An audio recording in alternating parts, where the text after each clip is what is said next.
ทางรายการคดีโลกคดีธรรมได้ทำหน้าที่เสนอเนื้อหาสาระออกอากาศตลอดระยะเวลาที่ผ่านมา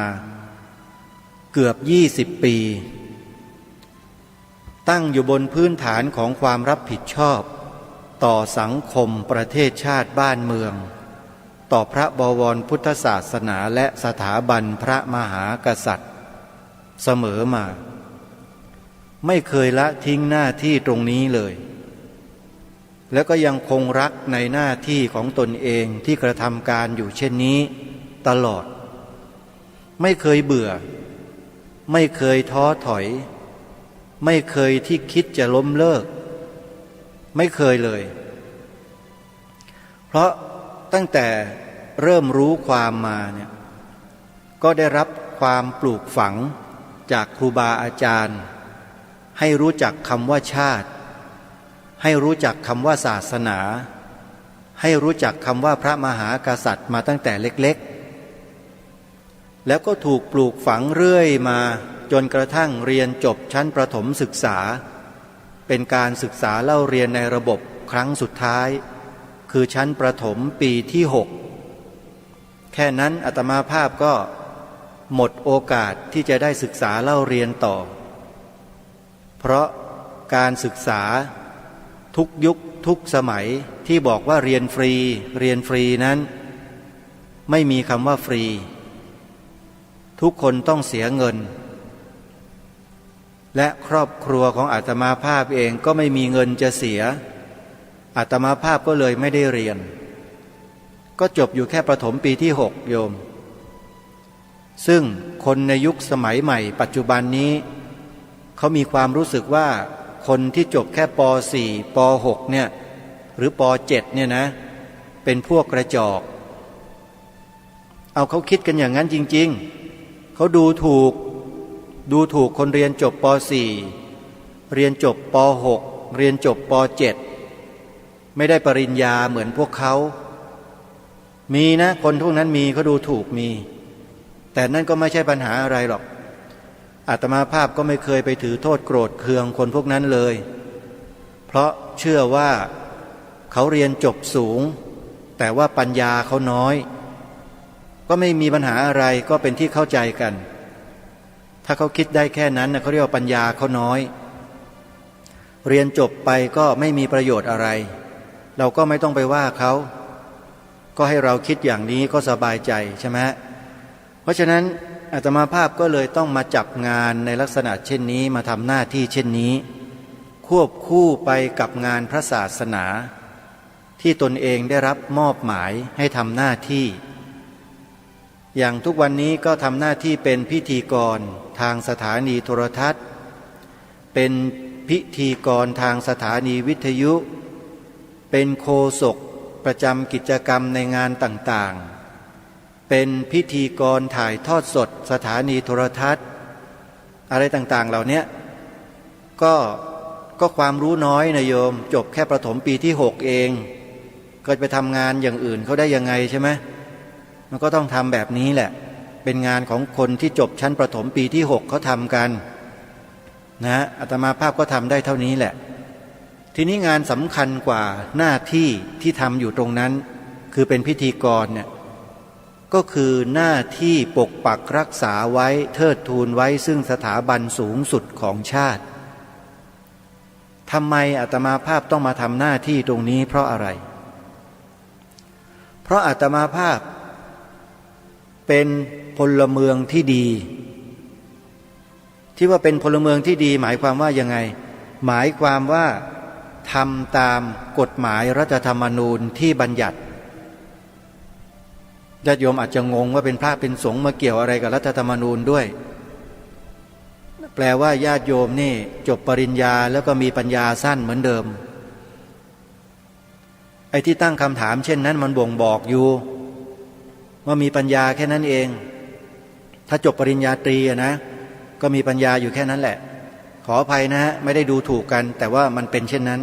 มาตั้งคำถามแบบนี้ว่าแล้วพระคุณเจ้าเป็นพระเป็นสงฆ์มายุ่งเกี่ยวอะไรกับรัฐธรรมนูญด้วยนะถ้าถามแบบเนี้ยแปลว่าคนนั้นมีปัญหาแล้วโยม แปลว่าไม่รู้เรื่องอะไรเลยใช่ไหมกฎหมายรัฐธรรมนูญแห่งราชอาณาจักรไทยปีพระพุทธศักราช 2560 ได้กำหนดไว้ในมาตรา 50 ซึ่งอยู่ในหมวดที่ 4 ที่ว่าด้วยหน้าที่ของปวงชนชาวไทย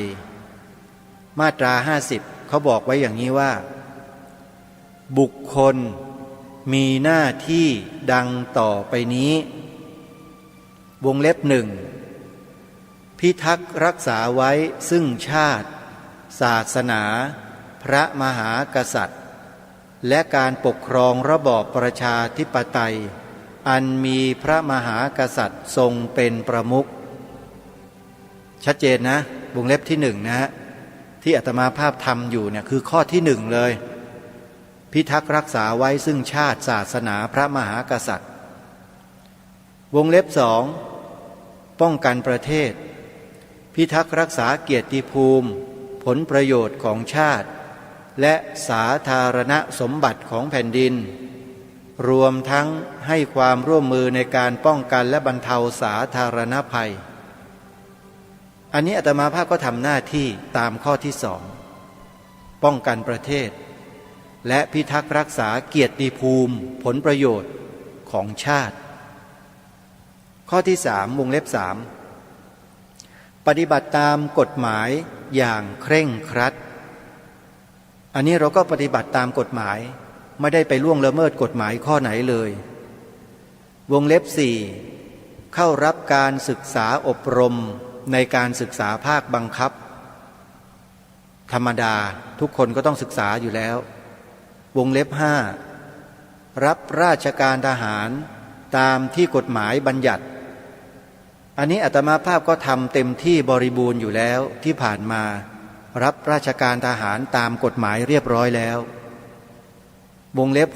6เคารพและไม่ละเมิดสิทธิและเสรีภาพของบุคคลอื่นและไม่กระทำการใดที่อาจก่อให้เกิดความแตกแยกหรือเกลียดชังในสังคมอันนี้เราไม่ทำอยู่แล้วเว้นแต่ว่าเขาทำตัวเขาเองให้เกิดความน่ารังเกียจแล้วคนก็จะเกลียดกันทั้งบ้านทั้งเมืองเช่นการบิดเบือนบทพระราชนิพนธ์ความหมายธงไตรรงค์ก็สมควรที่จะทำให้คนอื่นเขาเกลียดชังเขาไม่พอใจก็เหมาะสมแล้วฮะเพราะกระทำในสิ่งที่ไม่ถูกต้องนะฮะเห็นไหมข้อที่ 7วงเล็บ 7ไปใช้สิทธิ์เลือกตั้งหรือลงประชามติอย่างอิสระ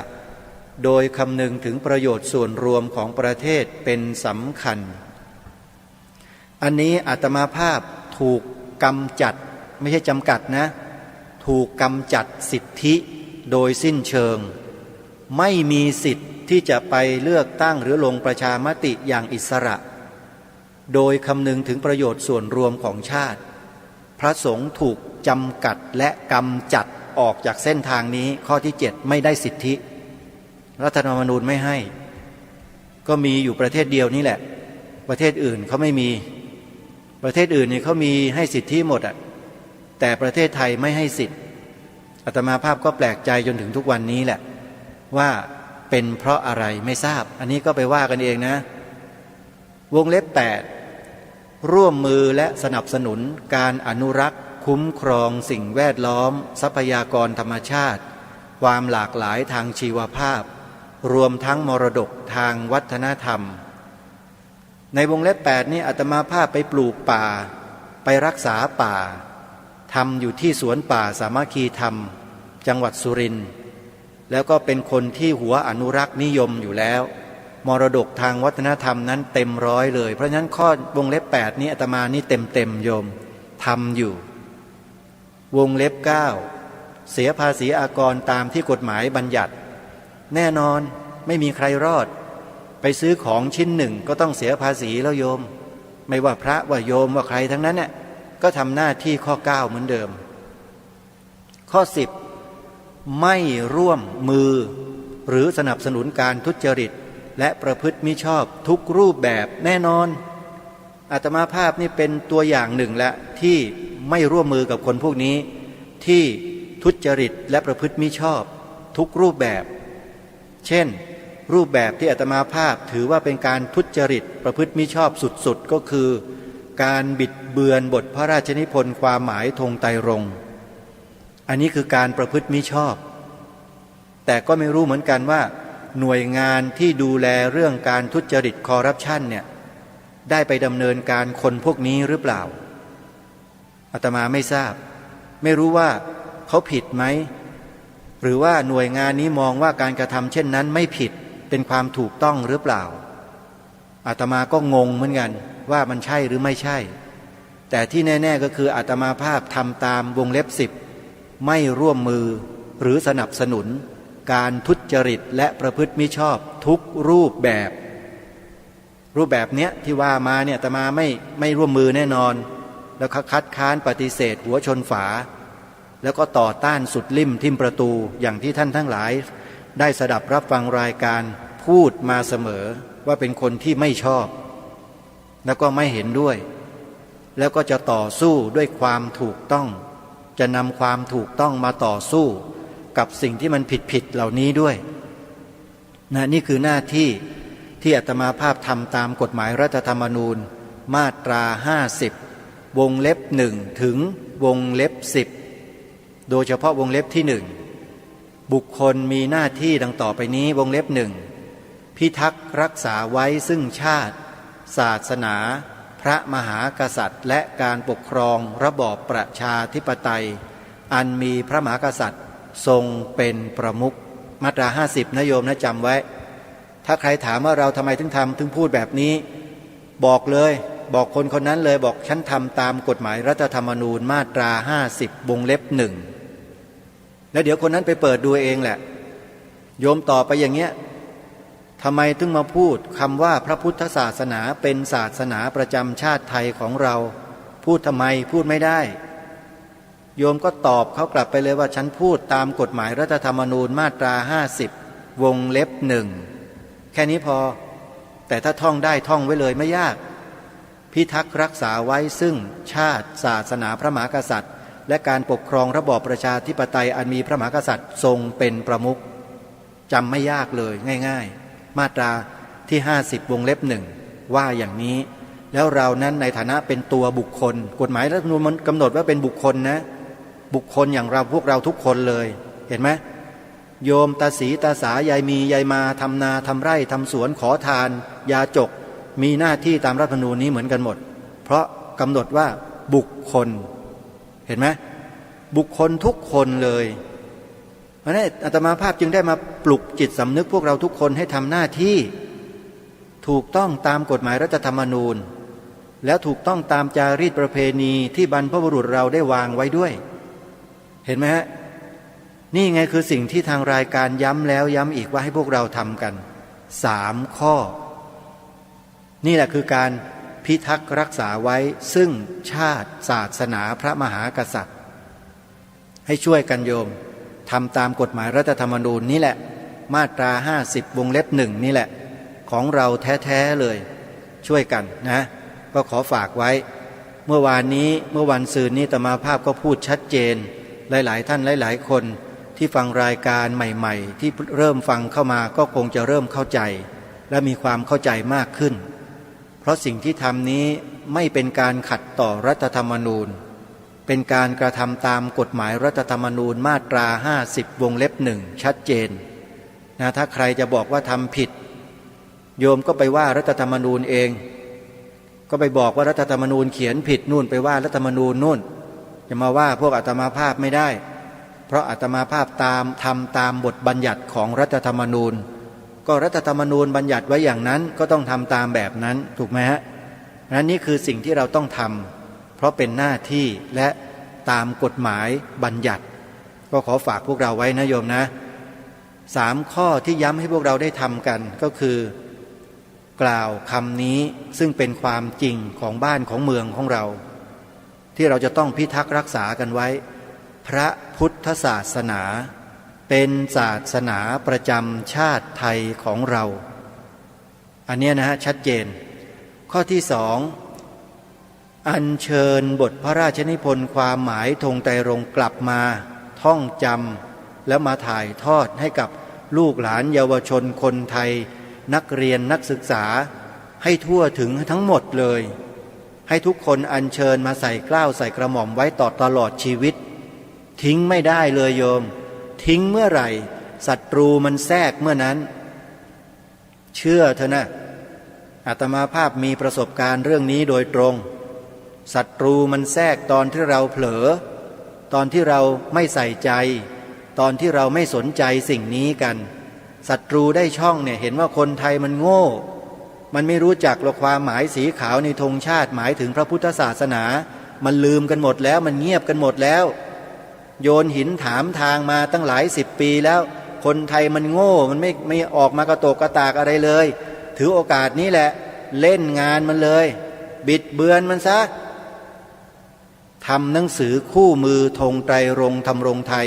ออกเผยแพร่ทันทีปี53 50,000 เล่มบิดเบือนบทพระราชนิพนธ์ความหมายธงไตรรงค์จะเป็นไงพวกเราคนไทยเงียบส่วนราชการต่างๆเงียบมีคนไม่เงียบอยู่คนเดียวที่เห็นแล้วก็โยมที่เอาหนังสือเนี้ยมาให้อาตมาภาพอยู่2 คนแล้วก็มีบุคคลอยู่คนหนึ่งไม่เงียบแล้วเขาอยู่ในคณะทำงานที่ผลิตหนังสือเล่มนี้ด้วยแต่เขาได้ลาออกในตอนสุดท้ายห้ามเอาชื่อของเขาไปลงในหนังสือนี้ไว้ทั้งที่เขามีส่วนสำคัญ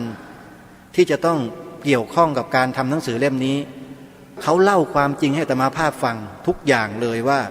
ตอนเริ่มทำเป็นแบบนี้ขณะทำเป็นแบบนี้ทำเสร็จแล้วเป็นแบบนี้แต่เวลาเข้าสู่โรงพิมพ์เป็นอีกแบบหนึ่งญาติโยมลองคิดดูคนคนนี้ก็เลยขอลาออกแล้วอย่าเอาชื่อไปใส่ไว้ในหนังสือให้เป็นมลทินกับชีวิตและตระกูลของเขานี่คือพยานของอาตมาภาพแล้วก็ได้ร่วมงานกันอยู่ทำงานด้วยกันอยู่แต่โยมเขาทำอีกแบบหนึ่งอีกรูปแบบหนึ่งคือการรณรงค์ส่งเสริมให้รู้จักความหมายธงชาติให้รู้จักที่มาที่ไปของธงชาติประวัติความเป็นมาของธงชาติโยมก็เป็นนักทัชวิทยาอยู่แล้วให้เขาทำหน้าที่นู้นส่วนอาตมาภาพก็คุยกันแล้วว่าโยมทำหน้าที่นั้นนะเดี๋ยวอาตมาภาพจะจัดการไอ้พวกนี้เองไอ้พวกผิดเนี่ยเดี๋ยวมีวิธีการโยมพุทธิพลทำหน้าที่ไปแล้วเดี๋ยวเราค่อยคุยกันติดตามผลงานซึ่งกันและกันอยู่ตลอดอาตมาภาพก็ส่งรายการให้โยมพุทธิพลฟังทุกวันแหละโยมพุทธิพลเนี่ยเขาก็ติดตามอยู่โยมไม่ต้องห่วงเรามีทั้งหลักฐานมีทั้งพยานบุคคลที่สำคัญ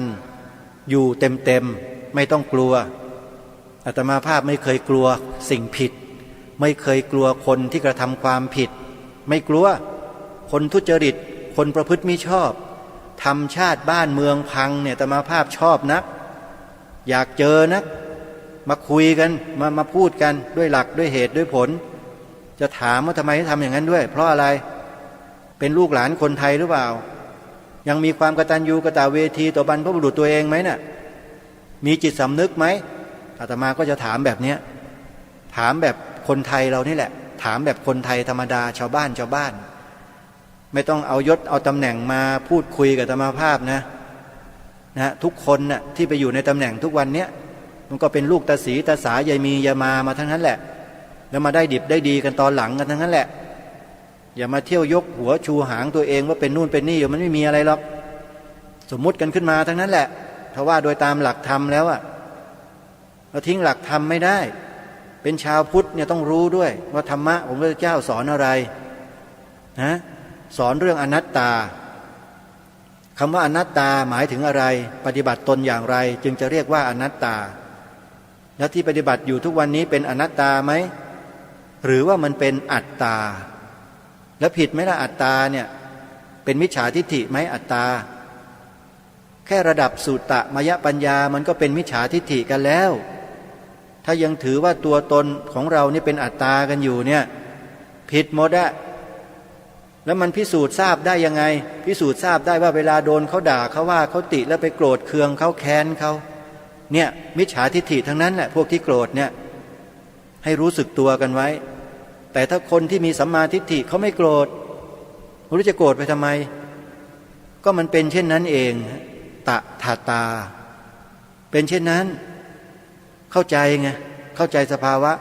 แต่ไอ้ที่บิดเบือนความหมายธงไตรรงค์นี่มันเป็นเช่นนั้นไม่ได้นะนั่นมันไม่ใช่เรื่องส่วนบุคคลมันเป็นเรื่องของชาติบ้านเมืองยอมไม่ได้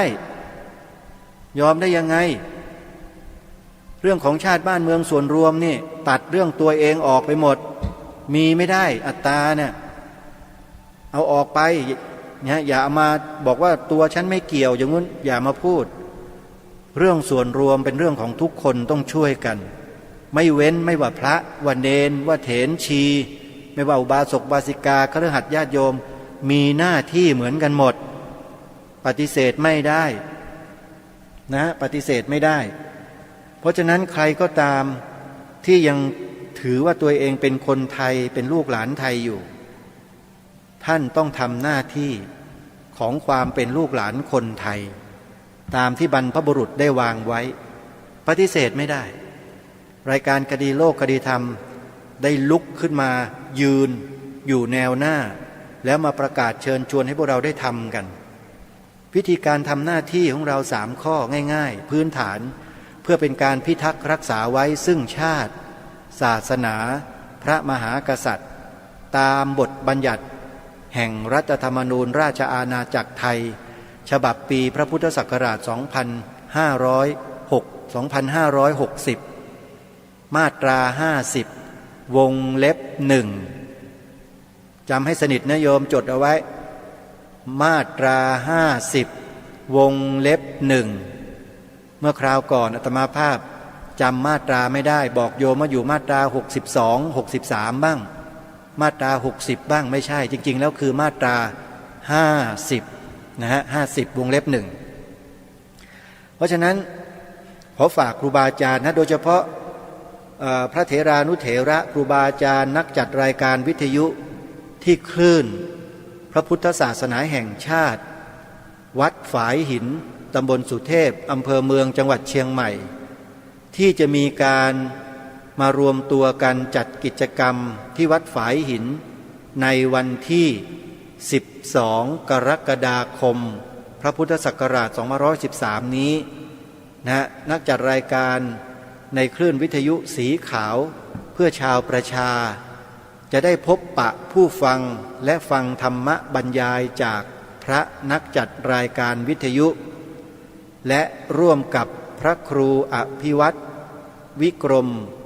ผู้อำนวยการคลื่นวิทยุสีขาวเพื่อชาวประชาถวายเสาทาวเวอร์วิทยุสูง60 เมตรและอุปกรณ์ครบชุดณสถานีวิทยุเพื่อการศึกษาพระพุทธศาสนาและวัฒนธรรม FM 104.50 เมกะเฮิรตซ์วัดฝายหินตำบลสุเทพอำเภอเมืองจังหวัดเชียงใหม่เริ่มงานตั้งแต่เวลา 9 นาฬิกาเป็นต้นไปจนถึงเวลา 16 นาฬิกาดำเนินงานโดยท่านอาจารย์พระครูสมุวิสุวัตรวรกิจโจวันที่12มันตรงกับวันอะไรหนอตรงกับวันอาทิตย์ไม่แน่อาตมาภาพอาจจะได้ไปอาจจะฝากญาติโยมด้วยไม่รู้ว่าญาติโยมชาวจังหวัดเชียงใหม่คลื่น FM 104.50 เมกะเฮิรตซ์จะยินดีต้อนรับพระครูปลัดนรงฤทธิ์ผู้ดำเนินรายการคดีโลกคดีธรรมรายการนี้ให้ไปร่วมงานด้วยหรือเปล่าพระเถรานุเถระนักจัดรายการวิทยุทุกๆรูปทุกๆนามทุกๆท่านไม่ทราบว่าจะยินดีให้ผมไปร่วมงานด้วยหรือไม่ถ้าไม่ยินดีก็ไม่เป็นไรครับผมก็ทำหน้าที่อยู่ตรงนี้ต่อไปแต่ถ้าบอกว่านิมนต์ก็ส่งเสียงกันมาสักนิดนึงนะฮะถ้าไม่ขัดข้องก็อาจจะได้ไปแต่ก็ยังไม่แน่นะครับยังไม่แน่เพราะว่าภาระหน้าที่เยอะนะอาจจะได้ไปหรือไม่ได้ไปอย่างไรเดี๋ยวจะคอยปรึกษาหารือกับท่านอาจารย์พระครูสมุวิสุวัตรวรกิจโจอีกครั้งหนึ่งนะก็อยากจะขึ้นไปทางเหนือสักวันหนึ่งอยากจะไปเที่ยวดูบรรยากาศช่วงเข้าพรรษาสักหน่อยว่าเป็นอย่างไรบ้างแล้วก็จะได้ถือโอกาส เยี่ยมครูบาอาจารย์เครือข่ายสายงานของเราที่เชียงใหม่หลายๆที่เพื่อเป็นการพบปะรู้จักพูดคุยกันทำปฏิสัมพันธ์ทำความรู้จักกันไว้เผื่อมีอะไรก็จะได้ติดต่อสื่อสารกันโดยตรงนะครับก็ต้องขอกราบขอขมาครูบาอาจารย์ทุกรูปด้วยนะครับที่เอ่ยนามเอ่ยชื่อนะฮะแล้วก็พูดถึงกิจกรรมในวันที่12กรกฎาคมนี้ที่วัดฝายหินนะฮะก็ขอกราบนิมนต์แล้วก็เรียนเชิญวิทยากรนักจัดรายการวิทยุที่คลื่นสีขาวเพื่อชาวประชา 104.5 วัดฝายหินมาร่วมกิจกรรมกันตั้งแต่เวลา 9 นาฬิกาเป็นต้นไปที่สถานีวิทยุพระพุทธศาสนาแห่งชาติวัดฝายหินตำบลสุเทพอำเภอเมืองจังหวัดเชียงใหม่นะครับอาทิตย์ที่12 กรกฎาคมศกนี้ทางสถานีไม่ได้แจ้งเชิญหรือนิมนต์ให้อาตมาภาพหรือกระผมไปร่วมงานก็คิดว่าน่าจะเป็นกิจกรรมการบรรยายธรรมปกติทั่วๆไปมากกว่าคงจะไม่มีรายการอย่างคดีโลกคดีธรรมแน่นอนนะคงจะเป็นอย่างนั้นเพราะว่าบรรยากาศอาจจะไม่ราบรื่นถ้าหากว่ารายการนี้ไปเนี่ยอาจจะเป็นเช่นนั้นก็ได้แต่ไม่เป็นไรนะครับเข้าใจกันอยู่รายการนี้ถ้าไปร่วมที่ไหนแล้วนะเดี๋ยวศัตรูอยู่ไม่ได้ฮะเพราะศัตรูกลัวศัตรูมันเกรงเพราะไปเจอของจริงเข้าบางทีก็อยู่ไม่ได้อาจจะโผลงผลางลุกขึ้นมากลางเวทีก็ได้พูดแบบนี้ได้ไงอะไรยังไงเนี่ยอย่างเงี้ยอาตมาภาพไม่กลัวหรอกนะดีแสดงตัวออกมาจะได้คุยกันต่องานในงานตรงนั้นออกอากาศไปเลยอาตมาก็จะถามกันตรงๆหน่อยอย่างนี้ก็ดีนะพูดถึงนะแต่คิดว่าไม่น่าจะมีเพราะอาตมาภาพเชื่อว่าศัตรูเนี่ยมักจะทำตัวเป็นพวกอีแอบนะพวกนี้แอบเก่งแอบดูแอบฟังแอบติดตามแอบประเมินผลแอบฟังอาตมาภาพเนี่ยแอบฟังทุกวันเนี่ยดักฟังอยู่ทุกวันมอนิเตอร์ฟังอยู่ทุกวันเลยเนี่ยพวกศัตรูเนี่ยก็คงจะหาวิธีการแก้ทางอาตมาแหละว่าจะแก้ยังไงแต่ให้แก้ไปเถอะแก้ยังไงก็แก้ไม่ได้นอกเสียจากแก้ผ้าเอาหน้ารอดไปวันหนึ่งเท่านั้นแหละเพราะยังไงก็แก้ไม่ได้เพราะสิ่งที่อัญเชิญมาเนี่ยเป็นพระราชดำรัสขององค์พระมหากษัตริย์เป็นพระราชนิพนธ์ขององค์พระมหากษัตริย์เป็นพระราชปณิธานขององค์พระมหากษัตริย์เป็นพระบรมราโชวาทขององค์พระมหากษัตริย์เป็นพระราชปณิธานขององค์พระมหากษัตริย์ทั้งนั้นเลยแล้วจะมาแก้อะไรแก้ผ้าเอาหน้ารอดเท่านั้นแหละเพราะฉะนั้นไม่มีทางจะแก้ได้ไม่มีใครมาแก้ได้หรอกฮะก็พวกเราทุกท่านทุกคนเนี่ยทำกันหรือเปล่าเท่านั้นเองพวกเราไม่ทำกันเองอะนะบรรพบุรุษเราให้ดาบมาแล้วดาบประกาศิทธิ์พวกเรามัวแต่เงื้อง่ากันอยู่อย่างเงี้ยเงื้ออยู่ฟันไม่ได้เงื้ออยู่เฉยๆพอศัตรูข่มท่าหน่อยคูหน่อยเดียวขาสั่นเลยไอ้มือก็ถือดาบอยู่อย่างเงี้ยสมมุตินะฮะเงื้ออยู่อย่างเงี้ยศัตรูมาอะไรนะตะโกนใส่นิดเดียวข่มนิดเดียวเท่านั้นขาสั่นเลยลงไปพับเลยดาบเดิบหลุดมือหมดเนี่ยคนไทยเรายุคนี้มันเป็นอย่างนี้ท่านว่าจริงไหมพอมีใครมาอ้างหน่อยบอกว่าสร้างความแตกแยกพอได้ยินคำนี้เข้าหูเท่านั้นแหละเงียบหมดเลยโถทำไมจึงง่ายขนาดนั้นพ่อแม่พี่น้องเอ้ยทำไมจึงง่ายขนาดนั้นนะฮะอะไรกันพวกเรานี่ไม่ไหวนี่เขาเรียกว่าอ่อนประสบการณ์แล้วก็ไม่มีข้อมูลอันนี้ต้องยอมรับนะ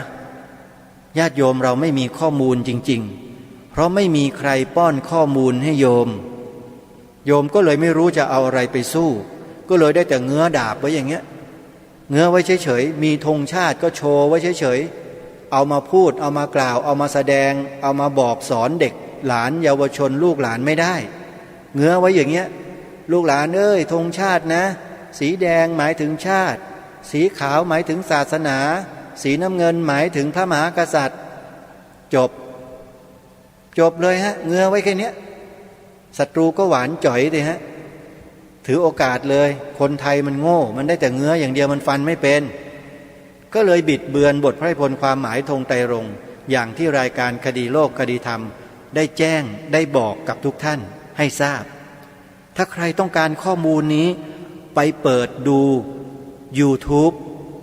คลิปวิดีโอใน YouTube อาตมาภาพอัปโหลดลงไว้ตั้งนานแล้วไปดูหลักฐานได้เลยว่าเขาบิดเบือนกันยังไงทำกันแบบไหนอ้างพระนามนะอ้างพระปรมาภิไธยขององค์พระมหากษัตริย์เราด้วยรัชกาลที่6นะ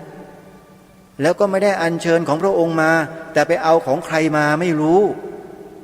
มาบิดเบือนน่ะดูสิทำกันได้ทำกันไม่ได้ไง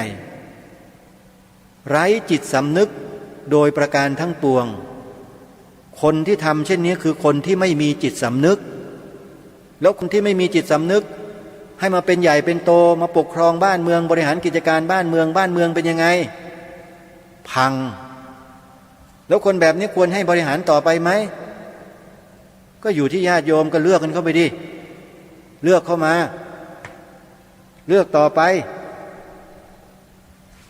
เนี่ยอาตมาเนี่ยว่าโยมเลยแหละอาตมาไม่มีสิทธิ์เลือกตั้งเนี่ยเขาไม่ให้เลือกตั้งถ้าให้อาตมาพวกอาตมาภาพเป็นพระเลือกตั้งอาตมาก็จะประกาศเชิญชวนญาติโยมว่าให้เลือกคนไหนเพราะสามารถประเมินได้ตรวจสอบได้วิเคราะห์ได้แล้วจะเรียกคนนั้นนะผู้สมัครสสมาคุยถ้าพวกอาตมาภาพมีสิทธิ์เลือกตั้งมีสิทธิทางการเมืองอาตมาจะเรียกคนพวกนี้มาคุยมาสอบก่อนสอบสัมภาษณ์สอบหนักด้วยนะถ้าไม่ผ่านนี่ไม่เอาจะบอกประชาชนไม่เลือกพวกพรรคนี้ไม่เอาพรรคนั้นเป็นไงยังไงจะสอบให้หมดแต่นี่เขาตัดสิทธิ์ของพระออกไปแล้วเขาไม่ให้พระเรามีสิทธิ์มันก็หมดโอกาสปรากฏว่าคนต่างศาสนาขึ้นไปเป็นนักการเมืองพึบพับไปเป็นรัฐมนตรีว่าการนั้นว่าการนี้เป็นรองนายกรัฐมนตรีบางสมัยเป็นถึงนายกรัฐมนตรีไม่ได้เป็นนายกแต่ใหญ่กว่านายกนะเคยมีไหมคนต่างศาสนาแล้วทำอะไรกับบ้านเมืองก็ไปคิดเอาเองแล้วกันอาตมาภาพเองก็ไม่รู้จะบอกกับญาติโยมยังไงนะก็ขอฝากให้พวกเราด้วยเป็นข้อคิดว่าในเรื่องของงานของบ้านของเมืองของชาติบ้านเมืองของพระศาสนาและสถาบันพระมหากษัตริย์เนี่ยเรามีหน้าที่ตามกฎหมายรัฐธรรมนูญมาตรา50วงเล็บ1ไปดูกันนะโยมนะแล้วจำเอาไว้นี่คือหน้าที่ที่พวกเราจะต้องทำในฐานะที่เป็นพลเมืองไทยเป็นประชากรของประเทศไทยอยู่ภายใต้กฎหมายรัฐธรรมนูญเราไม่ได้ทำออกนอกกรอบของกฎหมายพิทักษ์รักษาไว้ซึ่งชาติศาสนาพระมหากษัตริย์บัญญัติไว้อย่างชัดเจนในวงเล็บ1มาตรา50สิ่งที่รายการคดีโลกคดีธรรมพาให้พวกเราได้ทำได้กล่าวได้พูดได้ท่องจำตรงนี้เนี่ยนะก็ถือว่าทำตามกฎหมายรัฐธรรมนูญมาตรา50วงเล็บ1ไม่ได้ออกนอกกรอบของกฎหมายใดๆทั้งสิ้นเพราะฉะนั้นญาติโยมสาธุชนทุกท่านที่ติดตามรับฟังรายการทั้งเก่าและใหม่จึงขอฝากให้พวกเราว่าให้พวกเราทำหน้าที่ตามกฎหมายรัฐธรรมนูญอย่าละเลยหน้าที่นะโยมนะเอาละท่านสาธุชนในช่วงเวลาที่เหลืออยู่ตอนท้ายนี้อาตมาภาพก็จะขอประกาศเชิญชวนญาติโยมสาธุชนทุกท่านทุกคนได้มีส่วนร่วมกับกิจกรรมอีกกิจกรรมหนึ่งซึ่งถือว่าเป็นกิจกรรมที่เกี่ยวเนื่องกับสิ่งที่เราได้ปรารภได้พูดคุยกันตรงนี้ด้วยนั่นหมายถึงสื่อทางพระพุทธศาสนาของเราสื่อหนึ่งที่กำลังจะง่อยเปลี้ยเสียสื่อจอจะดับจอจะมืดอยู่อีกไม่กี่วันข้างหน้านี้ถ้าหากว่าพวกเราไม่ร่วมด้วยไม่ช่วยกันสนับสนุนงบประมาณเป็นค่าใช้จ่ายค่าเช่าสัญญาณดาวเทียมของสถานีโทรทัศน์ดีทีวีซึ่งเป็นสถานีโทรทัศน์ที่จัดตั้งขึ้นโดยมติของมหาเถรสมาคมแต่เรามาดำเนินการด้วยตัวของเราเองโดยที่ไม่มีคำสั่งของใครมากำกับมาบังคับให้เราต้องเดินอย่างนู้นอย่างนี้ไม่มีเพราะนั้นเราได้แต่ตำแหน่งได้แต่หน้าที่แต่เราไม่ได้งบประมาณมาเราต้องมาจัดการเองบริหารเองทั้งหมด ทีนี้เราอาตมาภาพเนี่ยมีอาตมาเนี่ยรูปหนึ่งแหละที่เป็นฝ่ายบริหารอยู่แล้วก็มีท่านผอ.มีท่านองค์พจนกรโกศลคือฝ่ายธรรมยุทธเป็นผอ.ฝ่ายมหานิกายเป็นอาตมาฝ่ายมหายานก็เป็นองค์พจนกรโกศลคือ3คณะเนี่ยมารวมกันแล้วก็ทำหน้าที่จัดตั้งสื่อโทรทัศน์นี้ขึ้นมาโดยหาเงินกันเองปีหนึ่งมันหลายล้านบาทแล้วปีเนี้ยเป็นปีที่เขายื่นขีดเส้นตายให้กับสถานีโทรทัศน์ดีทีวีว่าถ้าไม่จ่ายเงินที่เหลือจำนวน2,900,000 บาทให้ทันต่อกำหนดเวลาทางบริษัทก็มีความจำเป็นที่จะต้องยุติการออกอากาศนั่นก็หมายความว่าจอโทรทัศน์ดีทีวีของพวกเราชาวพุทธก็จะดับสนิทไปตลอดกาลเพราะไม่มีเงินจ่ายตอนนี้ก็เลยประกาศเชิญชวนญาติโยมร่วมกันทอดผ้าป่าทางอากาศเชิญชวนครูบาอาจารย์ทุกรูปได้บอกกับลูกศิษย์ลูกหาช่วยกันทอดผ้าป่าทางอากาศกับสถานีโทรทัศน์ดีทีวีในช่วงวิกฤตโควิด -19 นี้ด้วยกันเพราะที่ผ่านมาทุกท่านทราบดีว่ามันวิกฤตแค่ไหนกิจกรรมอะไรก็จัดไม่ได้ตลอด3 เดือนที่ผ่านมารายได้เข้าวัดเข้าวาเข้าอะไรหมดไม่มีเหลือเลยโยมครูบาอาจารย์ทุกรูปทราบดีดีทีวีก็เหมือนกันฮะจอจะดับแหล่ไม่แหล่อยู่แล้วเราจึงได้จัดทอดผ้าป่าทางอากาศในวันเสาร์ที่4 กรกฎาคมเดือนหน้าวันเสาร์ที่4 กรกฎาคมเดือนหน้าจึงขอกราบอาราธนาพระเถรานุเถระที่เคารพทุกรูปทุกท่านได้กรุณาช่วยกันตั้งกองผ้าป่าให้ญาติโยมศิษยานุศิษย์ได้ช่วยกันสักครั้งหนึ่งนะครับเพื่อช่วยดีทีวีของพวกเราเป็นสถานีโทรทัศน์ช่องเดียวฮะที่กล้านำเสนอความจริงที่เกิดขึ้นในบ้านเมืองนี้โดยไม่มีสถานีโทรทัศน์ช่องใดๆใหญ่ๆโตๆขนาดไหนก็ตามไม่กล้านำเสนอผมเชื่อเลยฮะว่าไม่มีแต่ช่องนี้ช่องเดียวกล้าพูดความจริงที่เป็นบ่อนทำลายพระบวรพุทธศาสนาของเราเนี่ยอันนี้เป็นงานหลักของเราเลยที่เราจะต้องนำเสนอในรายการสดที่กระผมเองนี่แหละเป็นผู้ดำเนินรายการอยู่เพียงหนึ่งเดียวในสถานีโทรทัศน์ดีทีวีเป็นรายการสดชื่อว่ารายการตระเวนคนตระเวนธรรมนะออกอากาศสดเวลา1 ทุ่มตรงถึง2 ทุ่มครึ่งทุกวันจันทร์ถึงวันศุกร์ก็ขอกราบอาราธนานิมนต์ครูบาอาจารย์ทุกรูปนะครับได้ช่วยสถานีโทรทัศน์ช่องนี้สักครั้งหนึ่งตั้งกองผ้าป่าแล้วก็ทอดผ่านทางอากาศมาที่สถานีโทรทัศน์นะฮะเดี๋ยวจะให้หมายเลขโทรศัพท์เพื่อติดต่อสอบถามรายละเอียดเพิ่มเติมกับทางเจ้าหน้าที่โดยตรงได้เลยว่าจะต้องทำอย่างไรปฏิบัติอย่างไรแบบไหนช่วยยังไงรายละเอียดอยู่ที่เจ้าหน้าที่เดี๋ยวจะให้เบอร์โทรศัพท์ไว้นะครับช่วยกรุณาจดหมายเลขโทรศัพท์ไว้สักนิดหนึ่งหมายเลขโทรศัพท์ของสถานีโทรทัศน์ดีทีวีมีทั้งหมด5 หมายเลขเป็นหมายเลขพื้นฐานธรรมดา3 หมายเลขและหมายเลขโทรศัพท์มือถือ2 หมายเลข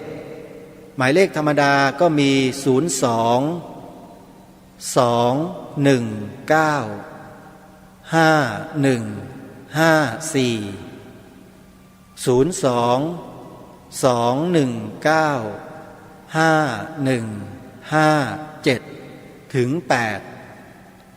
091-341-5730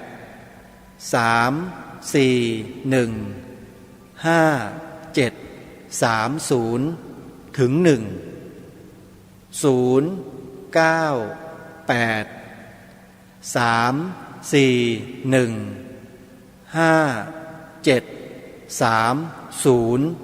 ึง 1หรือท่านจะ ร่วมกับสถานีวิทยุพระพุทธศาสนาแห่งชาติที่กำลังออกอากาศนี้เพื่อบริจาคปัจจัยผ่านสถานีวิทยุเหล่านี้รวมกันเป็นกองผ้าป่าแล้วทอดในนามของสถานีวิทยุนั้นๆก็ได้เหมือนกันณวันที่4 กรกฎาคมอาตมาภาพจะเป็นผู้ดำเนินรายการอยู่ส่วนหนึ่งด้วยก็จะได้ประกาศรายชื่อของผู้นำสายผ้าป่าในแต่ละพื้นที่ออกสถานีโทรทัศน์สดๆในวันที่4 กรกฎาคมให้ทุกท่านได้อนุโมทนาบุญร่วมกันด้วยนะโยมนะครับต้องกราบขอบพระคุณครูบาอาจารย์ทุกรูปนะครับผู้อำนวยการสถานีวิทยุพระพุทธศาสนาแห่งชาติทุกๆคลื่นแล้วก็เครือข่ายของสถานีวิทยุทั้งหลายทั้งปวงไม่ว่าจะเป็นภาคเหนืออีสานตอนบนอีสานตอนกลางอีสานตอนล่างภาคกลางตะวันออกตะวันตกภาคใต้ทั้งหมดทั้งสิ้นนะครับรายการคดีโลกคดีธรรมต้องขอกราบขอบพระคุณครูบาอาจารย์ทุกรูปที่ไว้วางใจแล้วก็เมตตาให้รายการนี้ได้ทำหน้าที่อยู่ในผังรายการของท่านแล้วถ้าหากว่ามีกิจกรรมอะไรที่จะให้ช่วยประชาสัมพันธ์เชิญชวนญาติโยมไปร่วมกิจกรรมก็ขอให้สถานีวิทยุเหล่านั้นได้ช่วยกรุณาแจ้งให้กระผมได้ทราบล่วงหน้าจะได้ช่วยประชาสัมพันธ์ให้นะครับวันนี้เวลาของรายการหมดลงแล้วนะฮะต้องขอสมมุติยุติรายการไว้แต่เพียงเท่านี้พบกันใหม่ในวันต่อไปขอความสุขสวัสดีในธรรมแห่งองค์สมเด็จพระบรมศาสดาสัมมาสัมพุทธเจ้าจงปรากฏเกิดมีขึ้นในจิตใจของท่านผู้ฟังทุกท่านทุกคนเทอญขอเจริญพร